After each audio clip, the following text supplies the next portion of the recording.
यानी सबसे बड़ा इम्पोर्टेंट डिस्कवरी था माइक्रोब्स का 20th सेंचुरी में, जो कि ह्यूमन के कल्याण के लिए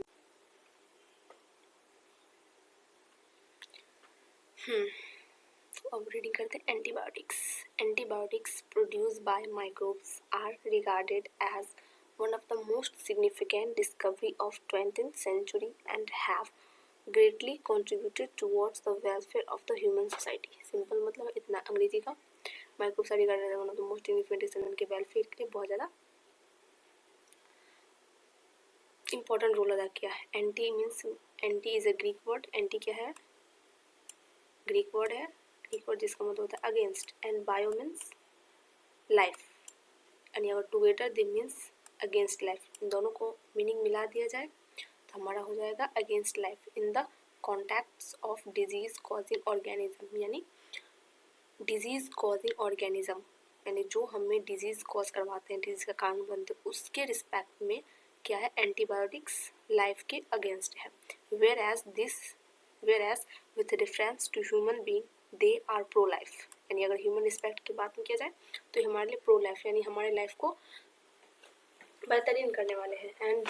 and not against. Antibiotics are chemical substance which are produced by some microbes and can kill or retard the growth of the others, यानी जो हमारे भीतर अच्छे ऑर्गेनिज्म नहीं है, जो हमें डिजीज कॉज करवाते हैं, उसको क्या करते हैं? या तो किल कर देता है, या तो उसको सप्रेस कर देता है, उसको रिटार्ड कर देता है, उसकी ग्रोथ को, यानी उसके ग्रोइंग यानी उसके ग्रोइंग लेवल को, यानी वो ग्रो हो रहा है उसको घटाता है वो।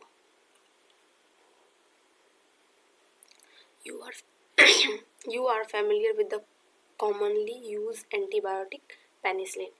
एक है एंटीबायोटिक्स जिसका नाम है penicillin. Do you know that penicillin was first antibiotic? तो यहाँ पे इम्पॉर्टेंट क्वेश्चन ये बन सकता है कि फर्स्ट एंटीबायोटिक्स कौन थे? आंसर जाएगा क्या? Penicillin. To be discovered and it was by chance, और ये जो डिस्कवरी हुआ था ये बाई चांस हुआ था। Alexander Fleming, while working on Streptococcus bacteria, once observed a mold growing in one of his unwashed culture plate, around which Staphylococcus could not grow। इसका मतलब ये है कि एक बार अलेक्जेंडर ने अपने लैब में कुछ वर्क कर रहे थे, उसके दौरान उन्होंने देखा कि अनवॉश्ड कल्चर, यानी जब उसने साफ सफाई कल्चर नहीं किया था तो उसके बगल में एक मोल्ड ग्रो हुआ था। हाँ, और वो ग्रो हुआ था वहाँ पे स्टेफाइलोकोकस ग्रो नहीं हो रहा था। He found out that it was due to the chemical produced by mould and name it penicillin. और वो जो मोल्ड ग्रो हुआ था, मोल्ड ग्रो होकर वो एक केमिकल रिलीज कर रहा था, उस केमिकल का नाम दिया गया पेनिसिलिन, और जो कि उस मोल्ड का नाम था penicillin notatum. However, its full potential as an effective antibiotic was established much later by Ernest Chain and Howard Florey।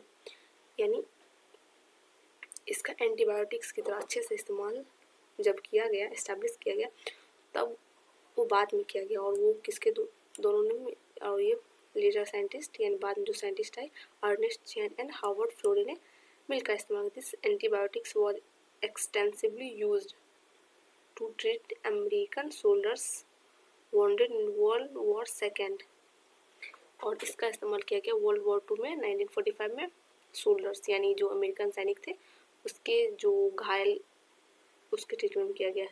इसी के कारण फ्लेमिंग, चेन और फ्लोरे को क्या किया गया? नोबेल पुरस्कार दिया गया। कितने में? 1945 for his discovery. After penicillin, other antibiotics were also purified from other microbes। Can you name some other antibiotics and find out their source?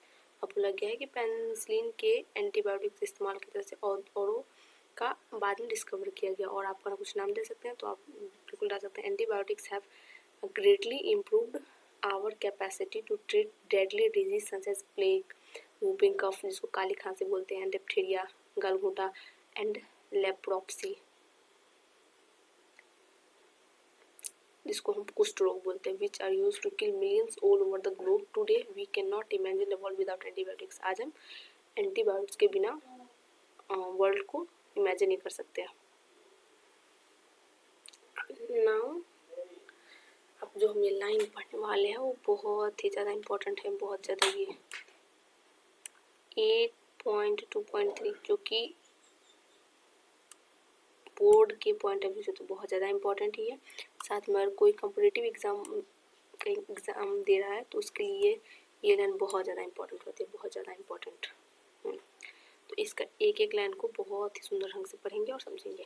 Microbes are also use for commercial and industrial productions of certain chemicals like organic acid, alcohols and enzyme. यानी organic acid, alcohol और enzyme की तरह भी microbes का इस्तेमाल किया जाता है बहुत ही इंडस्ट्रियल लेवल पे।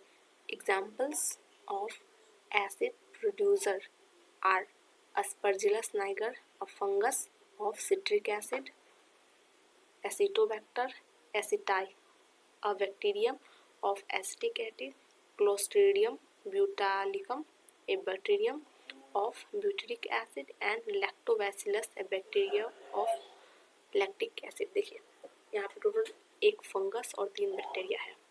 ये तो पहली बार ध्यान रखना है। तो याद जो हाइलाइटेड पॉइंट है उन सभी को याद करना अति आवश्यक है। तो पहला याद रखेंगे हम एस्परजिलस नाइगर्स। वो क्या है? एक फंगस है जो क्या प्रोड्यूस करता है? Citric acid.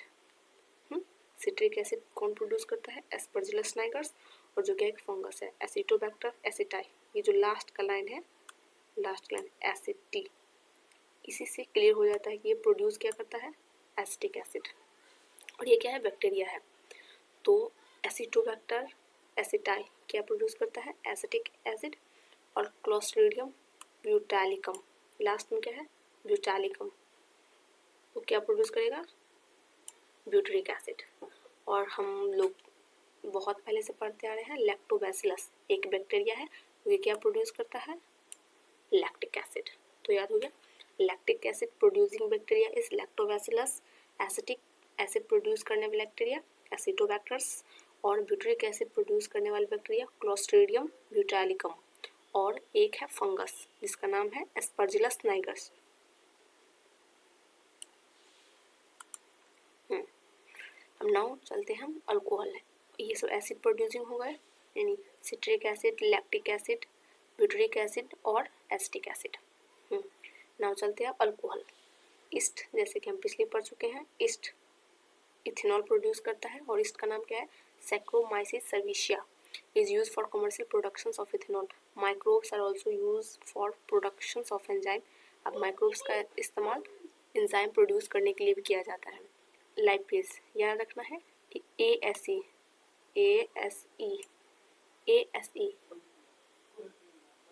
लग जाए लास्ट में तो वो क्या हो जाता है? Enzyme. Lipase are used in detergent formulations and are helpful in removing oily stain from the laundry। यानी लाइपेज क्या है? एंजाइम है जो लिपिड को डिस्ट्रॉय करता है, यानी लिपिड को खत्म करता है। लिपिड से ऑयल सब्सटेंस लाइक, तो ऑयल सब्सटेंस को रिमूव करने के लिए जो इस्तेमाल किया जाता है एंजाइम, उसका नाम है लाइपेज। लाइपेज को किस लिए इस्तेमाल किया जाता है? डिटर्जेंट के रूप में इस्तेमाल किया जाता है, कपड़े को साफ करने के लिए, ऑयली स्टेन्स को। From the laundry you must have notice that bottle fruit juice brought from the market are clear as compare to those made at home. यदि आप घर पे फ्रूट जूस को बनाएं तो उसमें फाइबर्स मिलेंगे, रेशेदार मिलेंगे, लेकिन वही जब हम मार्केट से खरीद के लाते हैं तो एकदम क्लियर होता है, क्लीन होता है। यानी वो फाइबर को क्या किया जाता है? डिस्ट्रॉय, खत्म। और वो एक्चुअली क्या होते हैं? फाइबर होते हैं, प्रोटीन्स और कार्बोहाइड्रेट्स। तो उसको डिस्ट्रॉय करने के लिए, उसको साफ करने के लिए हम किसका इस्तेमाल करते हैं? This is because the bottle juice are clarified by the use of pectinase and proteases. Protease हो गया प्रोटीन से related, that means the enzyme which destroy protein is known as proteases. और पैक्टिन क्या है? एक कार्बोहाइड्रेट है, polysaccharides है। और जब उसको खत्म किया जाता है तो कौन सा इस्तेमाल किया जाता है? Enzyme pectinase. ठीक है, यानी इतने में हम लोग क्या पढ़े? ईस्ट इथेनॉल प्रोडक्शन के लिए किया जाता है, वो एक फंगी है और उसका नाम है सैक्रोमाइसिस सर्विशिया। लैपेज है जो कि किसमें इस्तेमाल किया जाता है, ऑयल को रिमूव करने के लिए, और बॉटल जूस को क्लियर करने के लिए एंजाइम का नाम है पैक्टिनेज एंड प्रोटीएज। नेक्स्ट है streptokinase. Streptokinase produce by bacterium Streptococcus and modified by genetic engineering is used as clot buster। And देखिए ये डायग्राम जो बना है, मान लेते हैं ये ब्लड है, ब्लड वेसल्स का डायग्राम है। एक मिनट,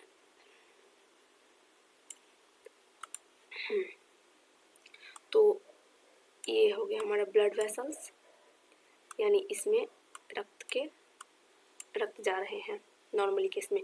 लेकिन जब कोई व्यक्ति को हार्ट अटैक आता है तो वो अचानक नहीं आ जाता है, उससे पहले क्या होता है, ब्लड के जो वेसल्स होते हैं उसके वॉल पे, मतलब इसको हम ऐसे डाइसेक्ट करें तो एक मान लेते हैं ब्लड वेसल्स है, उसके वॉल पे कोलेस्ट्रॉल जम जाता है। जैसे हम इसका एग्जांपल ले सकते हैं, जब मोटर के पाइप में एल्गा जम जाता है तो मोटर का पाइप का जो वाइड एरिया है वो छोटा पड़ जाता है। उसके कारण क्या होता है, पानी जितना अमाउंट में निकलना चाहिए उतना अमाउंट में नहीं निकल पाता है। उसके कारण क्या होता है, पानी का प्रोडक्शन कम हो जाता है, जहाँ तक पहुँचना चाहिए उसे कम हो जाता है। सेम कंडीशन होता है ब्लड वेसल के साथ, यानी ब्लड को आके हार्ट तक जाना चाहिए, लेकिन ये चीज़ होने के कारण, कोलेस्ट्रॉल जमा होने के कारण क्या हो जाता है, ब्लड सही मात्रा में हार्ट तक नहीं पहुंच पाती है। उस कारण क्या होता है, ब्लड का अमाउंट हार्ट में डिक्रीज हो जाता है, और इससे वजह से क्या हो जाता है, myocardial infarctions leading to the heart attack. इसकी वजह से क्या होता है, हार्ट अटैक हो जाता है। तो इसी कोलेस्ट्रॉल यानी इसी क्लॉट, इसी को एक तरह से ब्लड क्लॉट बोलते हैं, इसी क्लॉट को क्लॉट को तोड़ने के लिए, ख़त्म करने के लिए, और वो क्या होता है, genetic engineer is use to clot buster for removing clot. ये जो क्लॉट है, ये clot from blood vessels of patients who have undergone myocardial infarctions leading to heart attack. Another bio active molecules, हमने क्या पढ़ लिया, पहले एसिड पढ़ लिए, citric acid, butyric acid, acetic acid और लैक्टिक एसिड। देन हमने पढ़ा enzyme, lipase, streptokinase, proteases and pectinase. अब हम पढ़ रहे हैं bioactive molecules. Cyclosporin A that is used as immunosuppressive agent in organ transplant patients. It produced by the fungus Trichoderma polysporum। देखिए क्या होता है, जब हम ऑर्गन ट्रांसप्लांट होता है तो CMI यानी सेल मेडिएटेड इम्यूनिटी की वजह से हमारा बॉडी, हमारा ऑर्गन जो हमें ट्रांसप्लांट किया गया है उसको सही से इस्तेमाल किया जा सकता है, ताकि वो इसको ख़त्म ना करे, वो दूसरा ना समझे। तो उसी तरह इम्यूनो सप्रेसिव एजेंट यानी इम्यून को सप्रेस करने के लिए जो बायो एक्टिव मॉलिक्यूल्स का इस्तेमाल करता है वो क्या है, साइक्लोस्पोरिन ए, जो कि प्रोड्यूस होता है फंगस द्वारा, जिसका नाम है ट्राइकोडर्मा पॉलीस्पोरम। नाम है trichoderma polysporum. Next, statin produced by the east molluscs purpureus. Statin produced by the Molluscus purpureus have been commercialized as blood cholesterol lowering agent। यानी जैसे ब्लड में कोलेस्ट्रॉल का लेवल बढ़ जाता है तो उसमें भी एक ईस्ट भी क्या है, एक फंगी है, फंगी का इस्तेमाल किया जाता है जिसका नाम है मोलस्कस पर्प्यूरियस, जो क्या करता है, ब्लड कोलेस्ट्रॉल लेवल को कम करता है। Statin it act by competitively inhibiting the enzyme responsible for synthesize cholesterol। यानी